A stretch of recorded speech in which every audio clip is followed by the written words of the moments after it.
So, you want to be a cinematographer.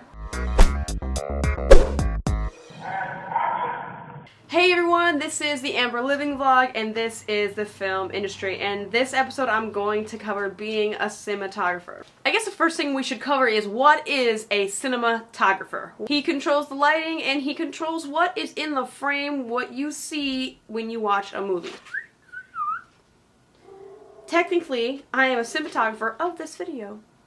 The cinematographer is also the head of the camera department. Now, I just made that sound really simple, but the job is anything but. What does a cinematographer do exactly? Cinematographer photographs live action with a motion picture camera. They take the ideas of the director, they take the vision of the director, and then it is the cinematographer's job to bring it to life, to make it a reality on screen. What are the other responsibilities? He or she decides what lens to use, what filters to use, and how the composition is going to be in the frame. They also adjust and create lighting for the scene. So let's get down to the meat and potatoes of this video here. What should you have in order to be a successful cinematographer? The number one thing I'm going to say is you must be comfortable with technology. And you really have to like learning because technology changes and the equipment of the camera department will constantly change. You're upgrading, you're changing different types of cameras, lenses, all types of technology is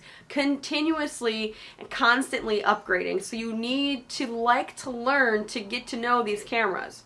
And going with that, how technology keeps forever changing, you need to keep up with what is new. You really should know your way around a still camera. Or at least enjoy photography. You have to know the basic rules of photography. This next one is pretty much basically anyone who wants to be in the film industry in any type of position. You should be watching movies. You should be looking at other cinematographers' work. You should be looking at certain styles, certain, looks of other films. You should be watching movies constantly, good or bad, doesn't matter. Because there's going to be a director out there that says, hey, you know what, I really like the movie Pulp Fiction. Can we have a movie that looks like that? Can we shoot it to look like that? Not only should you have an education in movies, all different types of genres and all different types of styles, good or bad, but you should also have an education in art history. Many times you're going to have, heads of departments that will reference a specific artistic style or even a specific piece of art.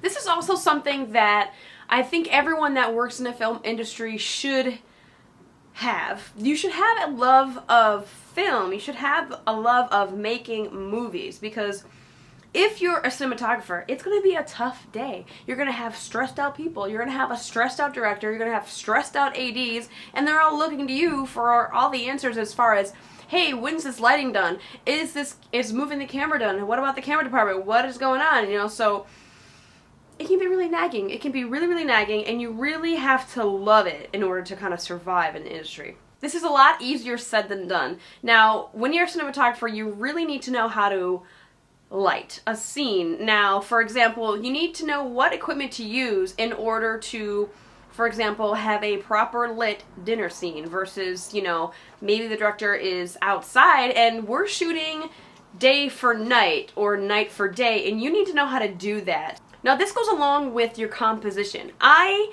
feel that a cinematographer has to have immaculate attention to detail. You don't want some fly on the wall in the scene and then not catch it until they watch the dailies. See what I'm saying? You need to be sure that you are seeing exactly what you want to see in that frame.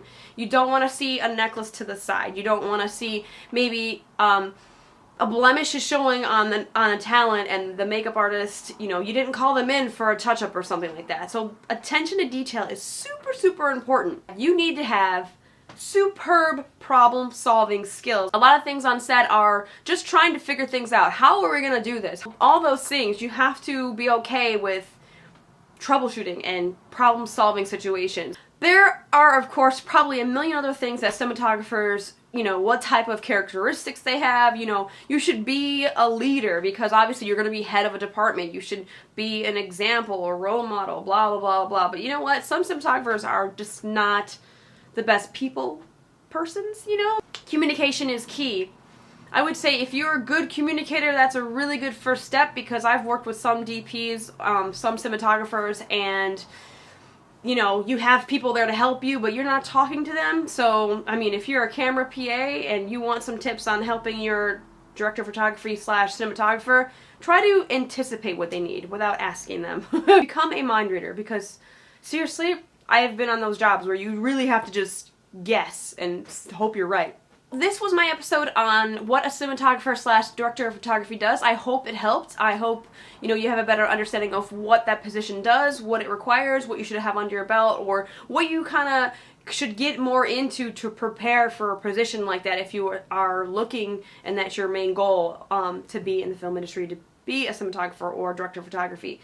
So this has been the film industry with the Amber Living vlog, and I hope that you have enjoyed the episode, and I shall see you guys next episode.